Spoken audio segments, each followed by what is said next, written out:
나 세금 너무 많이 나오는 것 같아. 그럼 세무사님들이 뭐라고 대답을 드릴까요? 대표님 이미 늦었습니다. 올해는 포기하시죠. 네, 안녕하세요. 세조TV 김주현 세무사입니다. 오늘은 12월 마지막 영상입니다.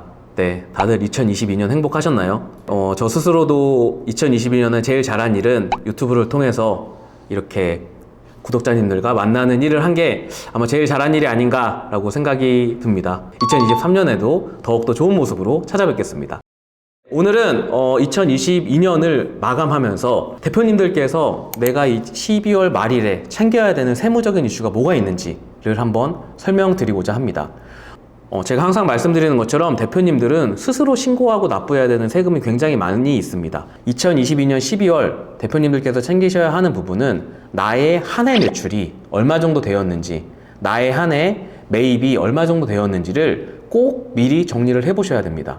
이 정리를 하는 게 왜 중요하냐라고 하면 우선 첫 번째, 내가 내년에 세금을 얼마를 낼지를 올해 이미 예상을 해보셔야 돼요. 올해 12월 말이 지나고 나면 내년에 내가 내야 될 세금을 변동할 수가 없습니다. 많은 개인 사업자 대표님들이 이거를 오해하세요. 야, 12월 말일에 내가 다 마감한 거를 내년 5월에 세금을 내려고 하다 보니까 갑자기 5개월 전으로 내가 타임머신을 타고 돌아가야 되는 거예요. 내가 그때 이거 잘 챙겼었나? 이거 이렇게 했었나? 라고 생각을 하시는데 그걸 안 하시기 위해선 12월 말일에 꼭 챙기셔야 됩니다.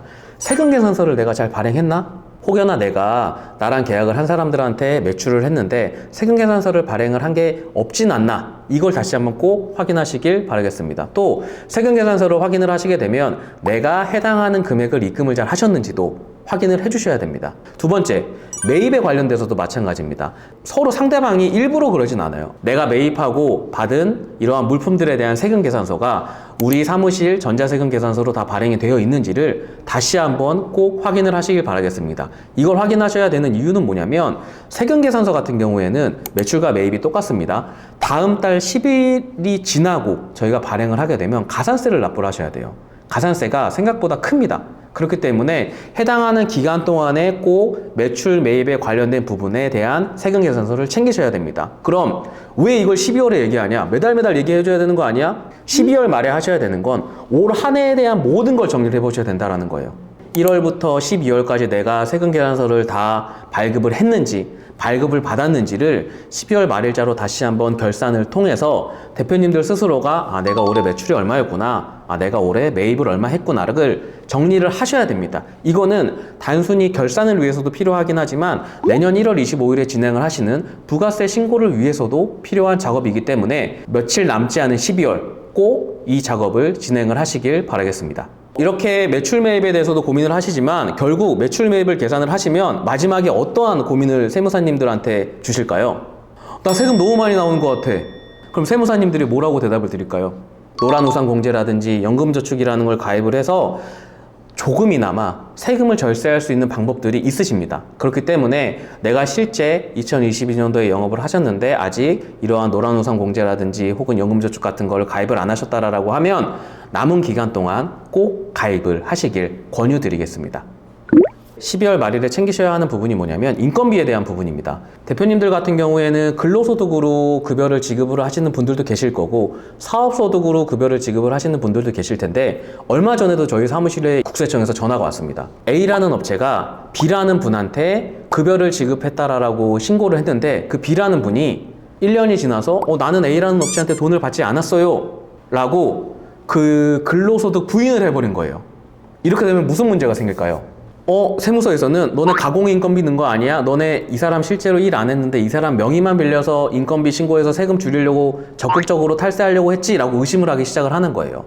그렇기 때문에 올 한 해 내가 지급한 인건비에 대한 부분들이 맞게 지급이 되었는지를 다시 한번 꼭 확인을 하셔야 됩니다. 이 맞게 지급이 되었는지를 확인하는 방법은 뭐냐면 첫 번째, 내가 실제 올 한 해 급여를 신고한 사업소득 지급 내역을 신고한 서류와 우리 통장에서 그 금액이 정확하게 나갔는지를 확인을 해보셔야 됩니다. 그 확인을 통해서 단순히 대표님 입장에서 내가 이렇게 다 맞췄지라고 하지 마시고 여태까지 올 1년 동안 우리 회사에서 급여를 받아가신 분들한테 다시 한번 해당 내역을 확인을 해주시는 작업을 꼭 해주시길 바라겠습니다. 이게 문제가 생기는 게 일반적으로 우리 회사에서 1년에 12번 급여를 받으시는 분들은 문제가 안 생겨요.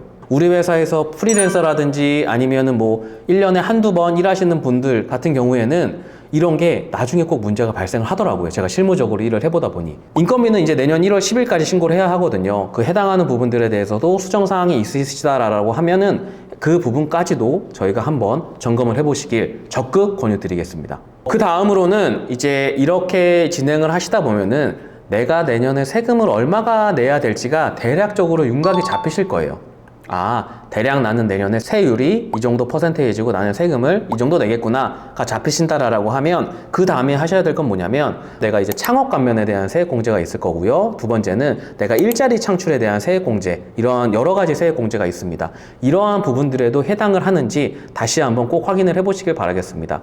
창업 감면 같은 경우에는 저희가 실제 창업을 처음 할 때 얘를 기준으로 감면이 들어가기 때문에 그 해당하는 시점에 내가 창업 감면에 해당을 하는지 확인을 해보셔야 하고, 두 번째로 일자리 세액공제 관련된 부분에 있어서는 제일 중요한 건 청년과 청년이 아닌 비청년에 대한 부분에 대한 세액공제 금액이 다릅니다.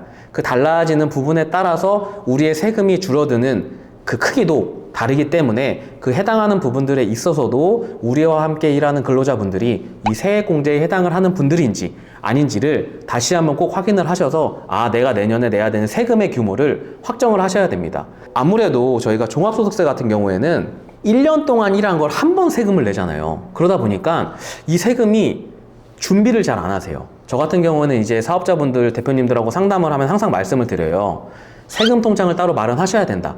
세금 통장을 따로 마련을 하셔서 최소한 매출의 10% 정도는 내가 1년에 내야 되는 세금으로 생각을 하시고 사업을 하시면 혹 내가 자금의 경색으로 인해서 세금을 못 내는 경우가 생기지 않는다라고 말씀을 드리는데, 왜? 12번 나눠서 준비하는 건 어렵지 않아요. 1년에 1,000만 원을 한 번에 내가 마련하기는 어려운데 매달 100만 원을 준비하는 건 그래도 좀 수월해요. 그렇기 때문에 그 세금 규모를 확정을 하시게 되면은 지금부터라도 내가 12월까지는 준비를 못했더라도 1월부터 4월까지 남은 4개월 동안은 준비를 하셔야 됩니다. 네, 오늘은 2022년 12월이 가기 전에 대표님들께서 꼭 챙기셔야 하는 세금에 관련된 부분을 안내드렸습니다. 이 영상을 보시고 생각만 하지 마시고 본인을 담당해 주시는 세무사님들이나 혹은 우리 회사의 재무를 담당하는 직원이 있다면 해당하는 부분을 빨리 챙기시라고 지시를 하는 것도 저는 중요하다고 생각을 합니다. 남은 2022년 12월 즐거운 일들만 가득하시길 바라겠습니다. 감사합니다.